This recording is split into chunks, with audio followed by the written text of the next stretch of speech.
Leitura diária. Segundo livro de Crônicas, capítulo 34. As reformas de Josias. Josias tinha 8 anos de idade quando começou a reinar e reinou 31 anos em Jerusalém. Ele fez o que o Senhor aprova e andou nos caminhos de Davi, seu predecessor, sem desviar-se nem para a direita nem para a esquerda. No 8º ano do seu reinado, sendo ainda bem jovem, ele começou a buscar o Deus de Davi, seu predecessor. No 12º ano, começou a purificar Judá e Jerusalém dos altares idólatras, dos postes sagrados, das imagens esculpidas e dos ídolos de metal. Sob as suas ordens, foram derrubados os altares dos Baalins. Além disso, ele despedaçou os altares de incenso que ficavam acima deles. Também despedaçou e reduziu a pó os postes sagrados, as imagens esculpidas e os ídolos de metal, e os espalhou sobre os túmulos daqueles que lhes haviam oferecido sacrifício. Depois, queimou os ossos dos sacerdotes sobre esses altares, purificando assim Judá e Jerusalém. Nas cidades das tribos de Manassés, de Efraim e de Simeão, e até mesmo de Naftali, e nas ruínas ao redor deles, derrubou altares e os postes sagrados, esmagou os ídolos, reduzindo-os a pó, e despedaçou todos os altares de incenso espalhados por Israel. Então, voltou para Jerusalém. No 18º ano do seu reinado, a fim de purificar o país e o templo, ele enviou Safã, filho de Azalias, e Maazéias, governador da cidade, junto com Joá, filho do arquivista real Joacás, para restaurarem o templo do Senhor, o seu Deus. Eles foram entregar ao sumo sacerdote Ilquias a prata que havia sido trazida ao templo de Deus e que os porteiros levitas haviam recolhido das ofertas do povo de Manassés e de Efraim, e de todo o remanescente de Israel, e também de todo o povo de Judá e de Benjamim, e dos habitantes de Jerusalém. Confiaram a prata aos homens nomeados para supervisionarem a reforma no templo do Senhor, os quais pagavam os trabalhadores que faziam os reparos no templo.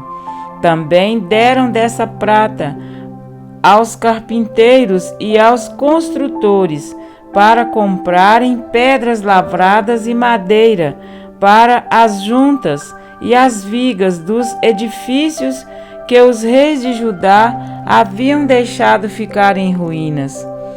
Esses homens fizeram o trabalho com fidelidade. Eram dirigidos por Jaate e Obadias, levitas descendentes de Merari, e por Zacarias e Mesulão, descendentes de Coate. Todos os levitas que sabiam tocar instrumentos musicais estavam encarregados dos operários e supervisionavam todos os trabalhadores em todas as funções. Outros levitas eram secretários, oficiais e porteiros. O livro da lei é encontrado. Enquanto recolhiam a prata que tinha sido trazida para o templo do Senhor, o sacerdote Ilquias encontrou o livro da lei do Senhor que havia sido dada por meio de Moisés. Ilquias disse ao secretário Safã: encontrei o livro da lei no templo do Senhor, e o entregou a Safã. Então Safã levou o livro ao rei e lhe informou: Teus servos estão fazendo tudo o que lhes foi ordenado. Fundiram a prata que estava no templo do Senhor e a confiaram aos supervisores e aos trabalhadores. E acrescentou: o sacerdote Ilquias entregou-me um livro, e Safã leu trechos do livro para o rei. Assim que o rei ouviu as palavras da lei, rasgou suas vestes e deu estas ordens a Ilquias, a Aicã, filho de Safã, e Abidom, filho de Mica, ao secretário Safã e ao auxiliar real Asaías: vão consultar o Senhor por mim e pelo remanescente de Israel e de Judá, acerca do que está escrito neste livro que foi encontrado. A ira do Senhor contra nós deve ser grande, pois os nossos antepassados não obedeceram à palavra do Senhor e não agiram de acordo com tudo que está escrito neste livro. Ilquias e aqueles que o rei tinha enviado com ele foram falar com a profetisa Hulda, mulher de Salum, filho de Tocate e neto de Arás, e responsável pelo guarda-roupa do templo. Ela morava no bairro Novo de Jerusalém. Hulda lhes disse: assim diz o Senhor, o Deus de Israel: digam ao homem que os enviou a mim: assim diz o Senhor, eu vou trazer uma desgraça sobre este lugar e sobre os seus habitantes. Todas as maldições escritas no livro que foi lido na presença do rei de Judá, porque me abandonaram e queimaram incenso a outros deuses, provocando a minha ira por meio de todos os ídolos que as mãos deles têm feito. Minha ira arderá contra este lugar e não será apagada. Digam ao rei de Judá que os enviou para consultar o Senhor: assim diz o Senhor, o Deus de Israel, acerca das palavras que você ouviu. Já que o seu coração se abriu e você se humilhou diante de Deus, quando ouviu o que ele falou contra este lugar e contra os seus habitantes, e você se humilhou diante de mim, rasgou as suas vestes e chorou na minha presença, eu o ouvi, declara o Senhor. Portanto, eu o reunirei aos seus antepassados, e você será sepultado em paz. Seus olhos não verão a desgraça que trarei sobre este lugar e sobre os seus habitantes. Então, eles levaram a resposta a Josias. Em face disso, o rei convocou todas as autoridades de Judá e de Jerusalém. Depois subiu ao templo do Senhor, acompanhado por todos os homens de Judá, todo o povo de Jerusalém, os sacerdotes e os levitas, todo o povo, dos mais simples aos mais importantes. Para todos, o rei leu em alta voz todas as palavras do livro da aliança que havia sido encontrado no templo do Senhor. Ele tomou o seu lugar e, na presença do Senhor, fez uma aliança, comprometendo-se a seguir o Senhor e obedecer de todo o coração e de toda a alma aos seus mandamentos, aos seus testemunhos e aos seus decretos, cumprindo as palavras da aliança escritas naquele livro. Depois, fez com que todos em Jerusalém e em Benjamim se comprometessem com a aliança. Os habitantes de Jerusalém passaram a cumprir a aliança de Deus, o Deus dos seus antepassados. Josias retirou todos os ídolos detestáveis de todo o território dos israelitas e obrigou todos os que estavam em Israel a servirem ao Senhor, o seu Deus. E enquanto ele viveu, o povo não deixou de seguir o Senhor, o Deus dos seus antepassados. Amém? Para refletir, Josias começou a reinar quando era apenas uma criança, e sendo ainda moço, começou a buscar o Deus de Davi, seu pai. A Bíblia não relata que Josias foi filho de Amon, nem tampouco de seu avô, Manassés.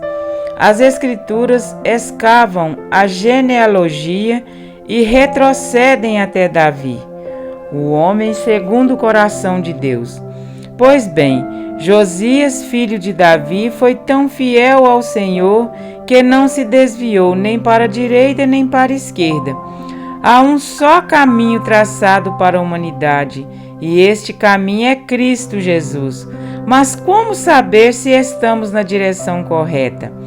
Acompanhe comigo a sequência de ações deste relato. Primeiro, ainda na infância, todo ser humano é convidado a fazer parte da obra de Deus, e que desde a infância sabes as sagradas letras, que podem tornar-te sábio para a salvação pela fé em Cristo Jesus. 2 Timóteo 3,15. Segundo, durante a mocidade, precisamos buscar a Deus e a sua purificação. Lembra-te do teu Criador nos dias da tua mocidade, antes que venham os maus dias e cheguem os anos dos quais dirás: não tenho neles prazer. Eclesiastes 12:1.